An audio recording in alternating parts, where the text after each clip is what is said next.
my name is Linda Bratten. It's like Brats and Teens, and I am the creative force behind Linda Bratten Creations. So in today's group, I did post this practice page, and let me show you how to use this before we get started. So what we're going to do is we're going to make some bluebird tracks, but let me show you how to use this practice page, which is available in the Facebook group, Linda, the letter B, Creative, and I invite you to join that. So let me just switch down my cameras and pull it up for you. All right, so what you want to do is you want to print this off and put it in a page protector. Now get yourself a 30-ring notebook because there's a couple of things in the Linda B Creative group that this will work with. And what you want to do is when you get it in your page protector, get yourself a dry erase marker. And what this is this is a practice page. In my years of teaching free motion quilting, I know that if you have something that you can write on, be it a notebook or a practice page like this, you're going to be more successful if you can go through the motions before you actually do it on the fabric. And once you keep practicing this, you're going to get this down. Do this motif with a standard free motion quilting foot. However, I feel or I believe that you will be more successful if you use a template. And as I was telling you earlier, now this is my block that I shared last week. So if you missed this, go to the media section in Linda Bratten Creations and look up videos. You're going to find that listed in there. Now, as I mentioned earlier, templates are acrylic rulers that you can actually use. And this just happens to be one that I designed for a class that I taught. But what it allows you to do is if you have the drawing disc, you can actually practice this. Now, this motif that I designed for this live is nothing unusual. When you look at it, you're going to say, "Oh, this might be the feather stitch you actually used to create your bird tail feather," and that's just fine.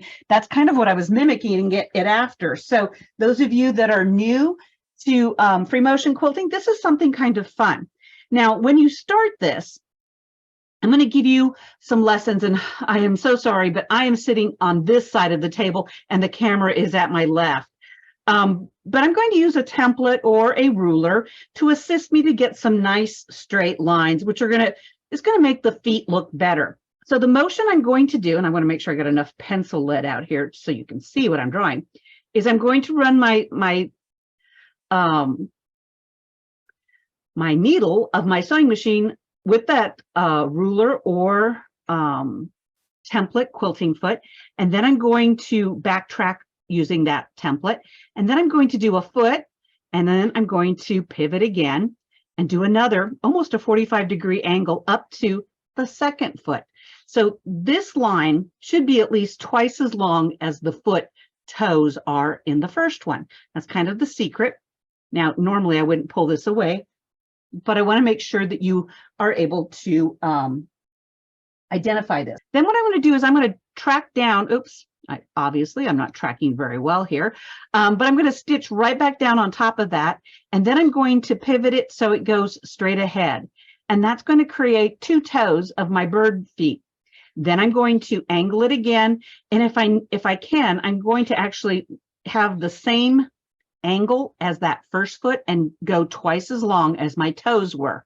That's kind of the key to this, and that's how you move around your actual border, is you just keep giving yourself twice as long for the movement that takes you to the next foot, and then inches. So if you think, or I guess half of it. So if you think in inches, I would say go like 2 and 1. That's going to help you create the cutest little bird tracks you've ever seen. Oops, that's probably longer, but I got kind of excited here. And I'm trying to, of course, get into the corner. And when I get into the corner, what I like to do is I'm going to attempt to actually have, oops, I should have come back down halfway. There we go. Make my toes. I'd like to have the foot going that way into the corner. That's my goal. So I'm going to come over here. I am going to go long. So I get this. Oops, this is not the best of my drawing discs. And I put this over here. And I'm going to get 1 foot in that corner. That's my goal. And so I'm going to come over here. I'm going to do a straight, oops. This is really easier, folks. Trust me on this when I'm doing it on a sewing machine. And then I'm going to come over here. Now I'm going to use this pivot as the next foot and come back here and actually do the center. And of course, I would have rotated my quilt by now. And then I'm going to angle it once more and come off this way. And I'm just going to keep going, pivoting that corner. But like I said before, my desire is to have that corner be filled with an actual step or a footprint from that bird. So let's take it to the sewing machine, and I'm going to talk just a little bit more about how I set up and what I use to get this to stitch out now that we know how to draw it. So I am at the Solaris today. It is the machine I always have set up in my studio. It's just one of those things. I am going to select a center justified stitch. So if I was on my quilting palette or my quilting selection, I'm going to choose the Q-01. If I'm in the utility stitches, I'm going to select either the 1-03, but my preferred is the 1-04. And that's because of the reinforcement. The 1-04 has that in-place reinforcement. And to me, that's very, very important. So I'm just going to go ahead and select that. And I'm going to also select on my menu the free motion quilting motif, which looks like a free motion quilting foot. I don't know if you can see it. I've kind of got some lighting here. A free motion quilting foot with a little loop by it. And I'm going to select that so it becomes colored. And that automatically changes, of course, the presser foot that I'm using changed from the standard J foot to this open-toed and free motion quilting foot. And it allowed the presser feet to reduce the pressure and the foot feed dogs to actually lower. So that was one done in one whole setup. Now let's talk just a little bit more about what other items I like to have. Now you're going to probably not see it very well. Let me see if I can back my camera up. So don't get dizzy on me, all right? I want you to see what I'm working on. I am actually on the extension table for the Solaris. And in the description for this video is the actual website that you can go to and find out more about this. When I'm going to do any kind of free motion quilting, I want to have, especially with the template or a ruler, I want to have a nice, good surface. On top of that surface, I have a gridded glider. What that does is, I'm going to lower you again here so you get a bird's eye view of this. But what this does is this gridded glider actually helps me so I have a really super slick, almost Teflon-like surface that enables me to move freely with the rulers now, or the templates. Another thing that I have on this machine is the open-toed ruler foot. And this one happens to be the high shank. This is the piece for the low shank. The high shank is listed in the description, but this is the low shank, and you would need this if you have a machine. You would need this item number if you had a machine that needed a low shank. So why is the actual template or the presser foot so important? Well, this is my standard free motion quilting foot, the O that's pictured on the machine. And you're going to notice that it is super, super thin. And if I was to bring a template in, it could actually slip over or under this presser foot, because this one actually has a spring and it hops, and it could damage. Well, first of all, it's probably going to break a needle. I can almost guarantee that. But it's also could damage your timing in your machine. So why this is great for free motion, and if you don't have rulers, this is the foot you would use. But if you do have a ruler, you're going to see the importance of having this extra built up edge. And this little lip will enable that ruler not ever to touch the tip of the needle, which is super, super important. Now, this is the Baby Lock open-toed foot, and I hope you can see it. Right here, there is a cut in both. This is the low shank. The high shank is actually on my machine right now, but they have this lovely cut in the front. What I like about this is this enables me to thread my threads down when I'm doing some thread management techniques. It makes it so much easier to do this. Now, it is a screw-on foot, so you're going to take your actual screw off and then move it on. This happens to be the Wesley, and you can see the difference because the foot is solid all the way around. So you have to be very mindful of your threads when you're working with the Wesley. But you can see there is a difference in the height of the foot. So you really need to know if you've got a low shank or a high shank machine, and buy a foot that fits your shank on the machine. That is super, super important. So I have a couple of circles here on these rulers, and I hope you can see the difference. The one on my left hand is a low shank machine. It is a very thin acrylic ruler. The one on the right is a high shank. The difference being, if you had a low shank machine and you tried to use the high or the thicker rulers, it's going to get stuck. You won't be able to go behind the foot with it, and that can cause frustration. Now, just for visuals, those of you that happen to have a long arm, you're going to notice too that the edge of this ruler, this one in my hand right here happens to be a long arm, is even thicker yet. So these are some things to keep in mind. Now, here's a bonus. If you have a high shank machine, you can use long arm rulers, you can use high shank rulers, and if you adjust your foot correctly, you can use a low shank ruler. So that is kind of a bonus for being able to adjust those rulers. Some other things that I really like, I am using a polyester thread in the top. This one happens to be the Arrow Quilt by Madeira. It does look like their serger thread is on the similar spool, but make sure it says Arrow Quilt. You do not want to quilt with serger threads, okay? There are different plies, different types of things, and you want to use the quilt ones because they're designed to help you with strength. Now, I have the blue variegated, or a blue-purple variegated. I'm not going to use the orange, but I just want to make sure you saw that. The other thing I like to use is Lickety Grip. That is the this is for scrapbookers, know what this is for. This is to make my fingertips tacky. That helps me as I'm creating and hanging onto my rulers. Now, these rulers, I don't know if you saw them earlier. These are ones I've actually designed for a class. I did put a link to the Rooster Creek Etsy page because they can order them and get them for you. I have them in an 8, 10, and 12 inch set, and I love these because not only are they straight edged with 1/4 inch hash marks or registration lines, but the arcs also have those 1/4 inch marks in addition to having those 1 inch marks. So this becomes a tool that's really, really great, and they are available if you are interested in getting them.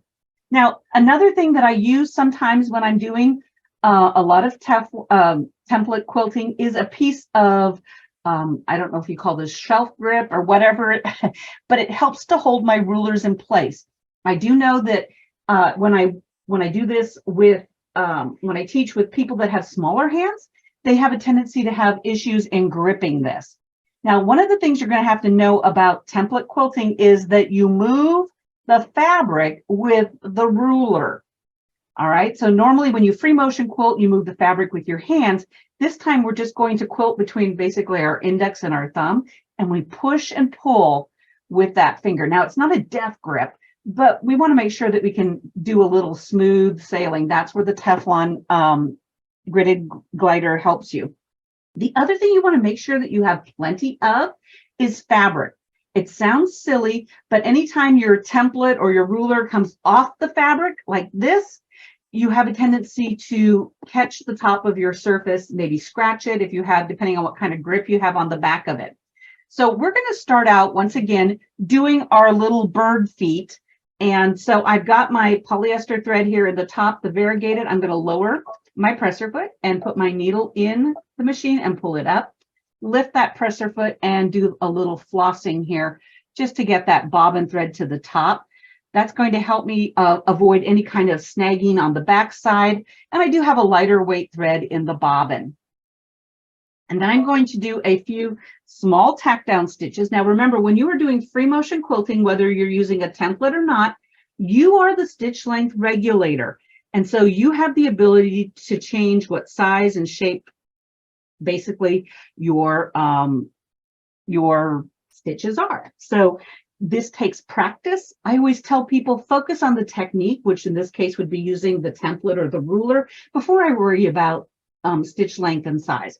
So we're going to start this by making a bird foot. So what we're going to do, if this is my bird foot, we're going to come up here and do the left foot, the center, and then we're going to shoot off and do that right foot to the next bird step, for lack of a better word to call it. So I'm going to go about an inch.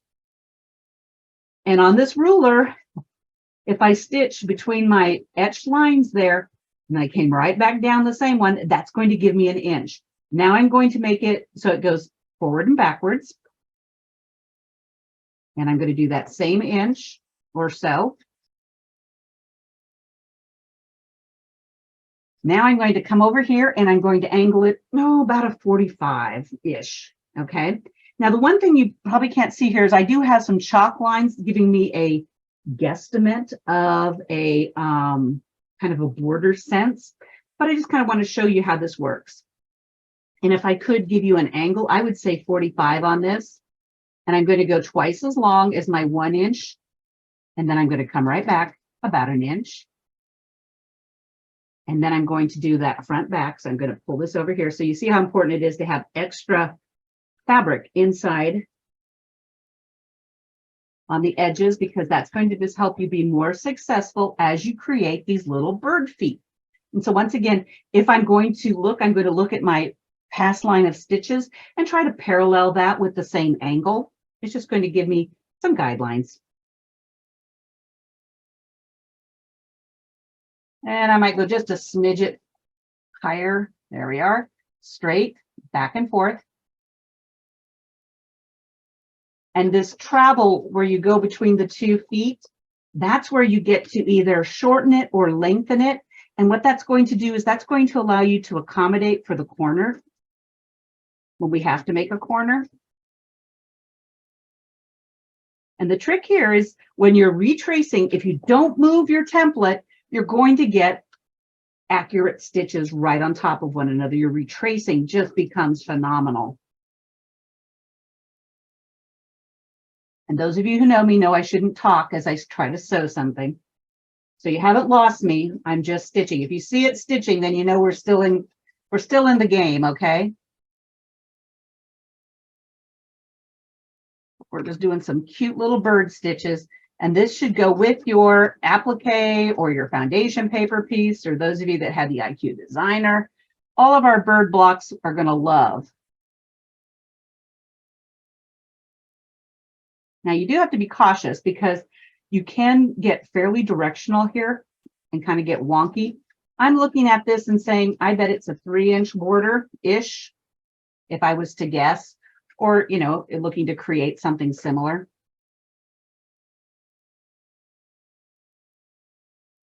I think I'm better at it stitching it than I was stitching on paper. Of course, I can grip on the fabric and I can't grip on the actual paper very well with a template. But I am getting close to what I consider the corner of my bird quilt. I'll show you how to pivot, or what I would do to pivot.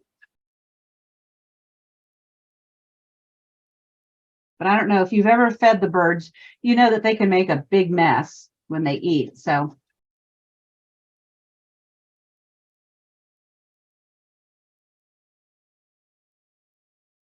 and sometimes if you have a lot of birdseed dust, you know that they make quite a mess around your area. Oh, I went off, so I'm going to pull my ruler right back on it there. I can back up and do it. Hopefully I'll make this corner.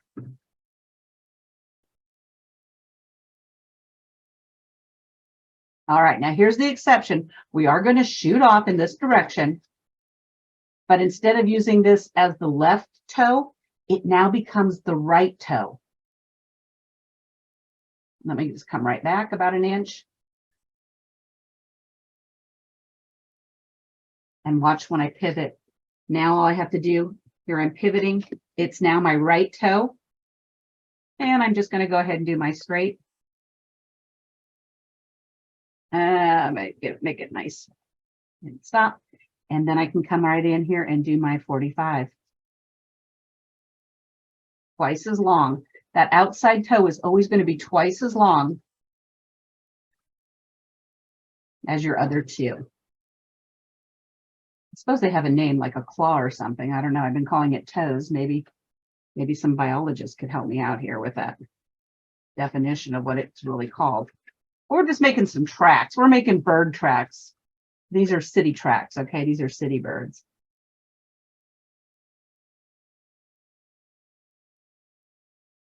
And then we're just going to whip it on over. I hope you notice that I'm using different sides of my ruler. Well, actually the straight side, but just using it on different sides of the presser foot. I think that's real important because you can come in here and really create some nice straight lines. Now, I am going to do a little bit of off. Let's pretend I don't have a template because some of you don't have the templates. And let's see if I can actually recreate this without using a straight line. I'll give it my best shot, folks. But I'm telling you, straight lines are easier with a template. Now we come back. We're going to go straight back and forward. Now we're going to shoot off to the side. And we'll come back down about an inch. This is what it would look like if you were doing this all freehand.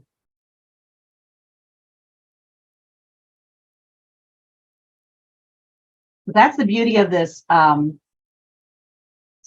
or ruler foot, is that it can still be a free motion quilting foot.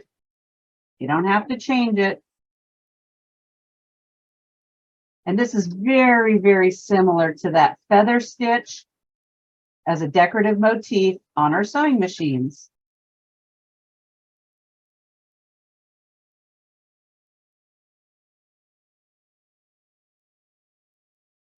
All right, I'm going to finish this foot.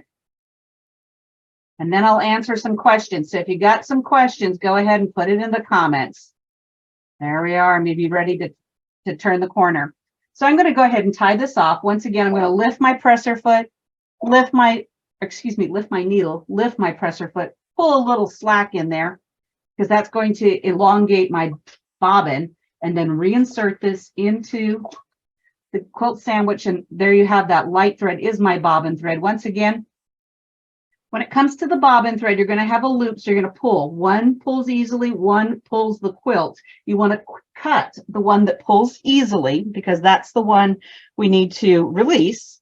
So I'm going to just slip in here and pull that one. And then the other one you cut is the one coming off the needle. And you want to leave those tails long, and that will give you that opportunity. But these are our little bluebird tracks. And wouldn't they just be absolutely adorable all the way around your quilt? I think this is kind of a fun opportunity just to make it ours. And this is definitely, it's the first time I've ever seen bluebird tracks. I am super excited that you were able to join me tonight. Well, you know, and I want to say this, it's done on a tabletop or a domestic machine, Sherry, but you can definitely do it on your long arm. Don't be misled. So those of you that have long arm machines can go ahead and replicate this on your own. But isn't it kind of fun? And then, you know, if you really wanted to, you could make them do weird paths and make it kind of an all over print. And as always, I hope that you are inspired this week to be creative. Have a great week, folks. Talk to you later.